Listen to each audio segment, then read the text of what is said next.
name's Kiana, Vogue's beauty commerce writer, and today I'm going to be trying out the Lashify at home lash extensions. I am so excited to get my hands on the Lashify control kit. I started off with the pre-cleanse and blow speed dryer to remove any makeup and excess oils from my natural lashes. Then I went in with the Whisper Light Flexible Bond in black on the underside of my lashes to prep for the gossamers.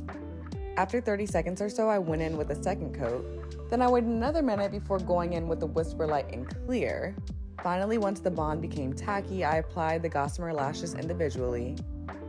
Once the set was complete, I used the wand to pinch and fuse the gossamers with my natural lashes so that they stay in place. And finally, I used the glass finishing coat to extend the wear of the gossamers.